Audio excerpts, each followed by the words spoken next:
Hi, as you can see, I am draped in a gorgeous fabric, a gorgeous print, because on this episode of Arts and Soul, we are talking about tie and dye and wax prints.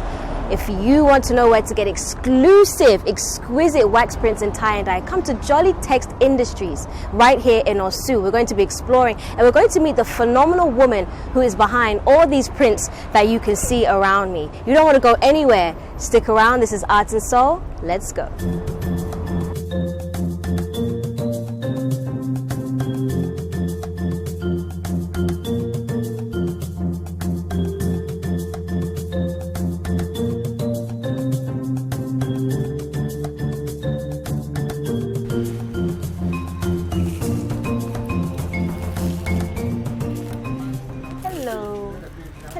Hello. Hello, Ohima. Yes. How are you? Fine, thank you. How about you? I'm wonderful and I'm excited. But of course, first of all, we have to introduce you to everybody. So you are Nana Oche Bekwe the second. Yes. And also Awo Ekwia Ochiri was the first. Wonderful. Wonderful. The mother of Aburi Insachi. Fantastic. You are a queen mother with so many skills. And I think that's what's super exciting, because we get to see another side of who you are. So are we ready to take this journey with you? Yes, Fantastic. you're welcome. Thank you. Our company is Jolly Text Industries. We deal in so many disciplines. Not machine print, it's everything by hand. Wow. Prototype and exclusive art. That's what we do here. What can I learn today? Today, we'll have to take you to the rudiments of textile. That is the normal textile that happened before the machines came in for printing. Okay. We have here what you call raffia. Raffia. Raffia. Raffia is a very strong, you can see, string or rope. Okay. You get it from the raffia palm. The palm is not like the fruit palm that we eat. We have another type of palm along the streams, and then is the inner core of the palm, the palm front. So how do they extract it? It's just in the front? Yes, it is a light film at the back of the palm leaf. So there are people who actually have a conversant with removing it. Oh, okay. Yes, so especially in the villages, because raffia palm is used for the raffia is used for so many things. We use it in our traditional setup, making clothing, making vase, and even modern science is now using it to wrap parcels. And other things, decorations, and all that. So it is very important, but very tedious to produce it, because it's just a light film which you have to take out, and then you dry it before you get this. May I touch? Yes, touch. Okay. Okay, so this has to go through a process before it can be dried and... Exactly. Wow. And it's very strong. Strong, very tedious too. They use it into making fabric, like the batikaris, the kentes, and so on. But they dye it. They dye it with all sorts of wood dyes, from the flowers, from the leaves, and so on and so forth. Even from rocks, anything that will give color. Oh, wow. So that's what they did. Then later on, it was advanced into fabric. That is the cotton yarn, into fabric. Wow. That is the machines, instead of woven like kente, they use machines to make the plain calico. We call it calico. Calico. Calico. Okay. Plain fabric. Like plain fabric. So is that what that means? Calico means plain fabric. Yes, plain fabric. White. So that's what we use here now. It depends on what you want to project on the fabric. Okay. We have what they call the tie and dye, which the gentleman is doing over there. And the tie and dye has different designs of it. You can use pebbles, like nuts, stones, anything. You have to be very imaginative. Wow. If you're an artist, you have to have imagination and be creative. You can use anything to make anything when it comes to textiles. After college, secondary school, I went to college. I did a textile technology, which is the chemistry of it. All this science. Here in Ghana? No, outside the country. Outside of the country. Then I came back. Then I did my experiments in Tema, a place called West Coast Dye Industry. Okay. That's where I practiced with all that I learned from college outside the country. And then I started my own work. I was only 20 years old then. Wow. Yes, I'd finished college. 20 years old, you started your own work after and college. With what you call NC, that is Kwame Nkrumah CD. My dad gave me 15 CDs to start my work with. It was 1966. Can I ask you, how was that at that time when you finished, you came back from abroad, you have your qualifications or your skills, and now you put it to use at 20 years old? I wanna ask the time setting. Was it difficult for maybe some family members or relatives to understand, like, why did they want you to choose something else? Exactly. Well, actually, I'd wanted to do law, and my father dissuaded me from that. I was encouraged by many people. I had so many people at that time. When you finished college, you went to the textile mills like GTMC and all those. Kwame Nkrumah had set up so many factories, like the GTP, TTL, GTMC, and all that. Then the multinationals had UAC, GB Olivant, and the UTC had the Akosobo. Later, that came in later latter part of the 60s, and all others. So what I did was, I was experimenting. I didn't live in this house. I lived in my parents' house in Brazil Lane, Otubrom, Accra. So I was experimenting with all kinds of things. And then I had encouragement from my parents' friends and so grown-ups, lecturers and so on. But I think it's not as difficult as the tie and dye and the screen printing. Anything that you do, like this is more tedious to make on the wood piece. But it's easy. That's what I created way back. I can't tell, more than 45 years ago. Wow. Instead of using the wood stamp, you take the foam. The foam. And then you do your whatever pattern that comes into your mind. You engrave it or you sketch it. Sketch it. You can sketch anything, whatever it is. And you can just use a pencil just like this. Yes, you can use color pencil. And then you cut. This is the scalpel. It's sharp. So you cut. You that are at home watching, I hope that you're learning, because we're learning a lot. I'm here with Ohima. I'm excited because I haven't really been able to, should I say, be hands-on with textiles before. So we're going to see how the process really works. Don't go anywhere. You are tuned into Arts and Soul. We'll be right back. Art and soul, art, soul, art and soul, art, yeah, soul, art and soul, art, soul, art and soul. Go. Spend 30 minutes every weekday catching up with all the trending social media conversations of the day. If you tweet it, we'll read it. We might just even Skype you. 30 minutes is all it takes, so use the hashtag 30minutes on social media to catch our attention. Join the most interactive social media TV show weekdays at 5 p.m. only on City TV.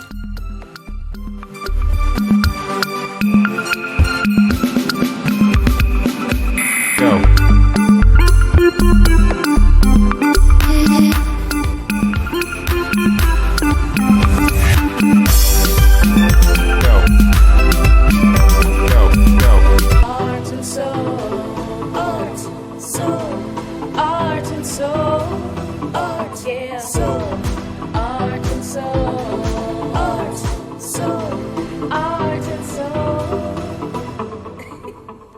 Welcome back. You are still tuned into Art and Soul, and we are looking at textiles, specifically tie and dye, and we are here with the wonderful Ohima, and you are teaching me some things I actually have not been taught before.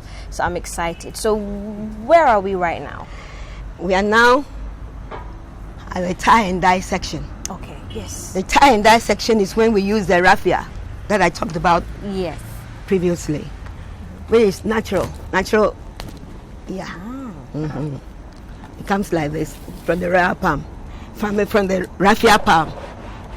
Then, if you don't get this, because this will give you a definite design, because the dye stuff seeps into the fabric, so it gives you some artistic, of its own blend. But this string will definitely bind what you are doing, as he's doing here. So he's making what you call check strips lines. Strips. Like this. You find it in the shop. Okay. So you can use either or. Either. Okay. Yes. This will bind much better in this. No, well, I wouldn't say much better because it will also give you a definite line. It will not bleed. I mean, the colors will not bleed into each other. If you use this, it is more interesting to me. So it's almost like pattern control. Pattern control with this. So it is pattern control. And then when it comes to the raffia, then it is what God gives you. Do you understand? The blend, the colors. To me, it's very exciting. No, it is. It is. Yeah, this is tie and dye as I'm wearing. Did you, You know. did you create this one? Sure. Wow. This is tie and dye, you know. So you can see that it's blending. You see the whitish here and the cream here and so on, it blends. But if I had used this, you have definite straight Okay, I lines. understand. So let me ask you. So I don't know if mine is tie and dye, but what do you think about it? I thought I should come Actually- with something similar. Actually, this is a sort of tie and dye. It is. This Yay. is a sort of tie and dye. But it was not used with either the raffia or the string. This jeans color, indigo, that is the navy. And then it was bunched. You can bunch, like I said, you can use anything you want to do and you get something. So this was bunched and tied and so on, and then dropped into the dye. Or when it is dyed plain, because the navy blue, I don't know, it's called reactive dye, Reactive dye. such as these ones. The reactive is not, it's strong, but you should know how to make it fast. So this being a reactive dye, if you use bad dye or the chemicals that you use to make the bad dye to make it strong, will chop into it and give you something. So they didn't use a fancy technique. Anybody can do this. I'm disappointed. I really But thought it's good because this is a reactive dye. This is a reactive dye. I should take it like that. Yeah, it's beautiful. Thank I said everything is nice. Thank you very much. Everything is nice. Then if you approve, then I'm fine. Yeah. Oh, now this What's is a next? tie and dye and the plain cotton, Okay. white. Alaji, why don't you bunch some and then show them how you take it like this and then you tie it. Okay. Before we go on to Yes, the next yes.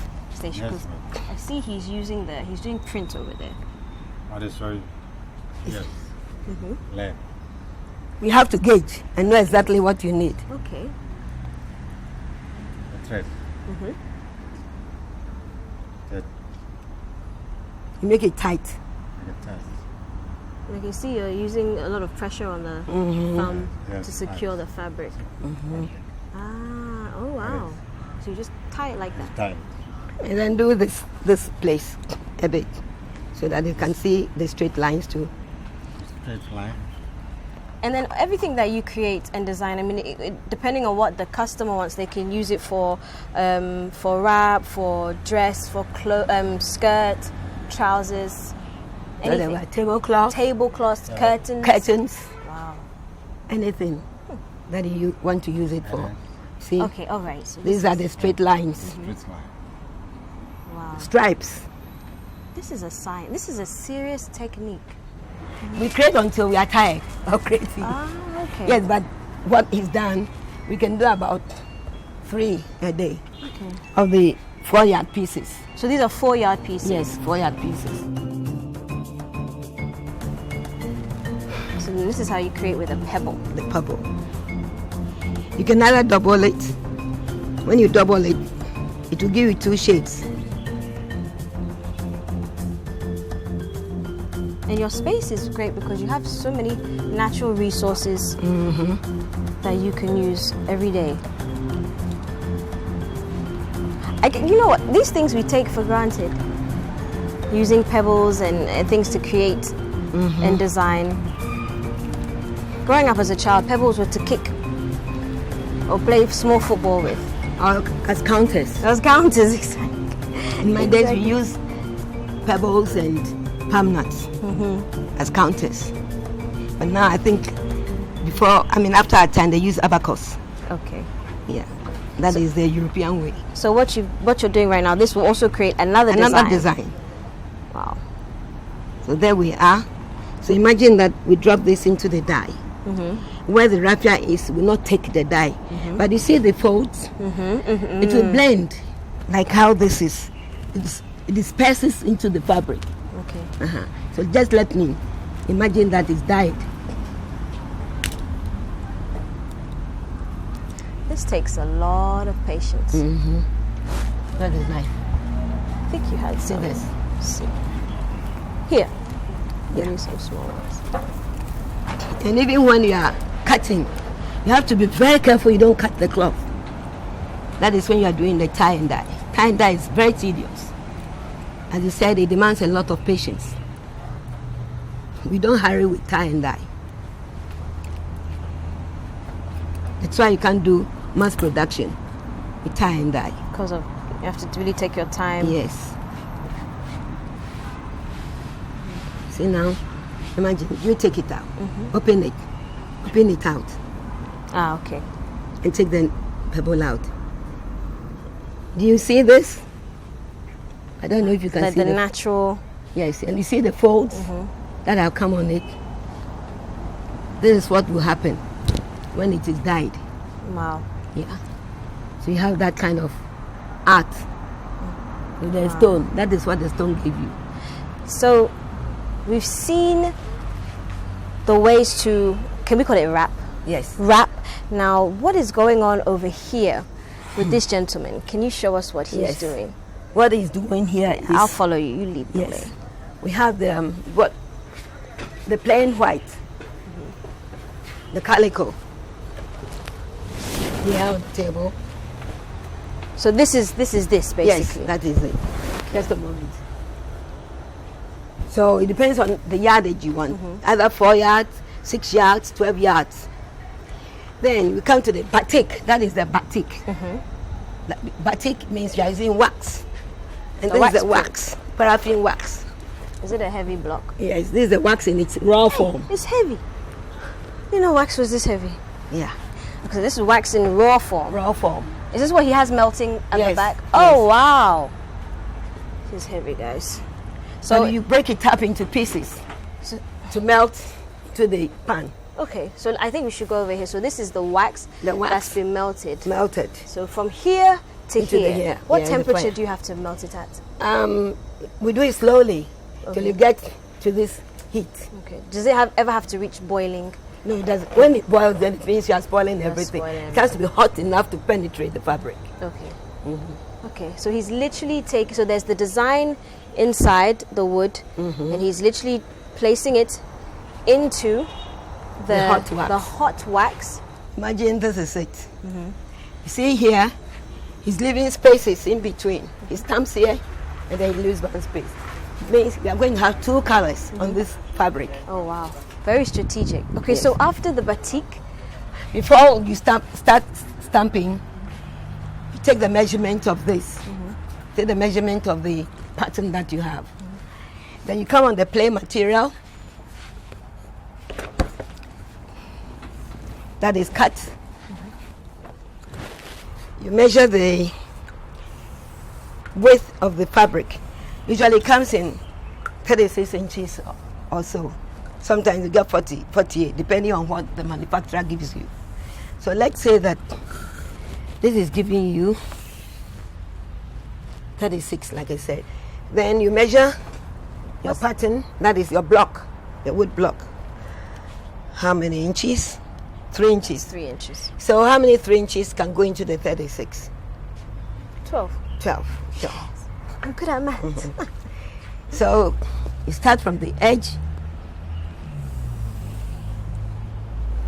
Then you get your pencil, which is here, because you want it to be accurate. But you can just do anything haphazardly, but we want to be accurate. Of course. That's why we go according to measurement. So you mark 3, 6, 9, 12, then what? 14, 15, 15, 18, 18, 21, 21, 24, 24, 27, 27, 30, 30, 33, 33, 36. 36. Nice. Then you do that. Then you do across as well. How many? Then you do same. So this will now become this. Yes. So this is the first step before this. Before this. Got it. Yes. Understood. Then you draw the lines with the pencil. Because you want it to be accurate. Absolutely. So you draw your lines to the end of the fabric. As this is done, you can see it here, Fantastic. Okay. diagonally and horizontally. And he leaves spaces to create the second color. So he's stamping, stamping, let them see. Hope we can see this very well. So this is the hot wax. Yes. And you have to be careful not to make blotches. So from here, you have to steady it, shake.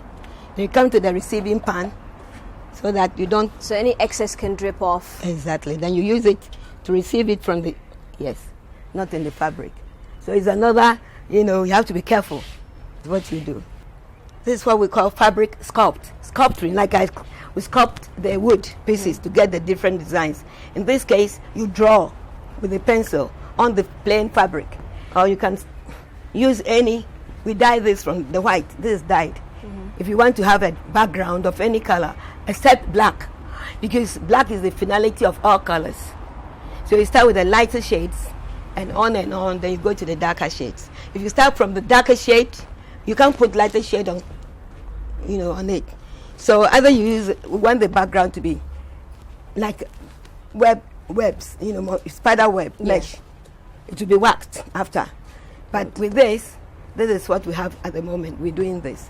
So what is he using to? He's using the cool down wax. No, use a hot wax. He's using a hot wax. Yes. And then he's okay. I understand what's going on The here. hot wax.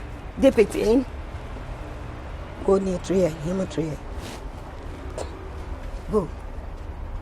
Dip it in. Okay. There again.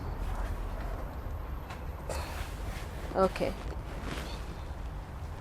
Using the hot wax to give you the outline or the pattern that you have in the fabric. And then this. The tray receives the excess wax, so that you don't drip it on the fabric. What do you use? Is this a? Yes, my own. Wow. My own invention. No, this is so resourceful. Yes. I'm sure you cut down on a lot of costs. Of course, This you is- have to cut down costs, otherwise people cannot buy your fabric. I used to lose these on the road while I was driving sometimes, and someone had to stop me. It's not a good story, but it's good to know that they go to good use. Yes. So, okay, this is so colorful. I'm excited. I want to see what's behind you. So after this, then we go into the dye house. Okay. This is the fabric sculpt with any design of your drawing, proper art drawing. So we're actually painting on the fabric. Now we come to what we call exclusive art, one of a kind. If you ask me many times and you offer me, maybe if you offer me about $1 million, I might repeat. But as it is, you can see what this is. Wow. It's beautiful. Elephants. Elephant Wow. in the garden or the bushes. And this is unique. Unique, So we're not going to exclusive. see everybody or hardly You'll anybody. never ever find one of it, The same two The same, never. Wow. Now, I finished with the artwork of this. Now, we have what we call the horizontal lines. And we are going to wax that. I'll demonstrate to you. So now you're going to do this. Yes. And you're very hands-on with all your projects, right? It's the same as this. It's all pencil ruled. This is a technology that you have to go and learn. Because if you don't understand what you're doing, you burn yourself. You damage your eyes. You don't do vice versa, one after the other. The hot water for the dyeing, and then when you are dissolving the chemicals, like this one. This is sodium hydrosulfide. It smells. It's safe to touch. Well, it's in the thing, so you can touch it. So all this goes into the dye before you can even put the material inside. Exactly. Wow. I don't remember them showing this at school. No, you don't do that in school. Use what they call the Prussian, the reactive. So you have to wet it first. Yes, Okay. so that you can have consistent dyeing. Okay, I understand. Because it doesn't make sense to do it dry. Yeah, You'll get blotches. blotches. Yes, it's okay. Bring it. Art and soul. So we've taken a look at how things have been made from the very the very first process to now we're getting into actually dyeing the materials. We've done the batik, we've done the adinkra symbols, and now it's time for the color to all come together. So the cold, is this was cold water? Hot water. Oh, hot water again. What's the temperature? How do you measure the temperature? Depending on what you do, if you are doing wax, it should be 60-70% hot. Okay. If you are doing tie and dye, 100% hot. This one is Batik. Batik. The wax. This is the wax. Open it. Wow. Put on one type. Put on one So type. as you can see right now, You see, the color is changing. making sure that everything gets saturated.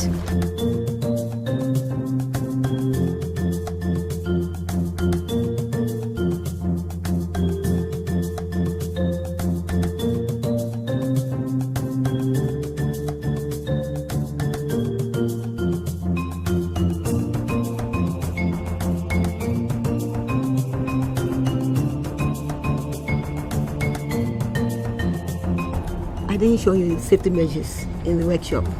You need your goggles to protect your eyes. You need your nasal mask. It is all there.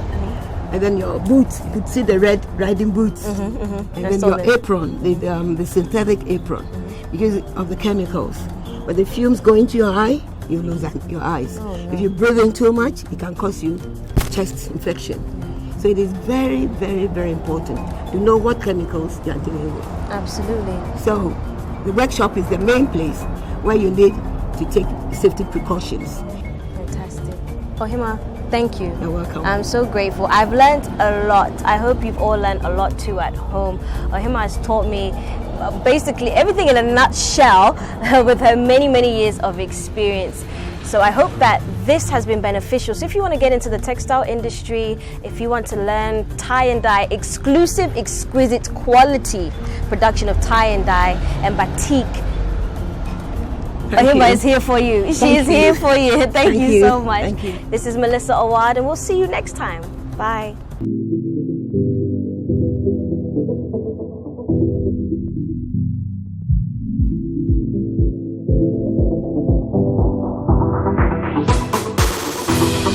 Art and soul, art, soul, art and soul, art, yeah, soul, art and soul.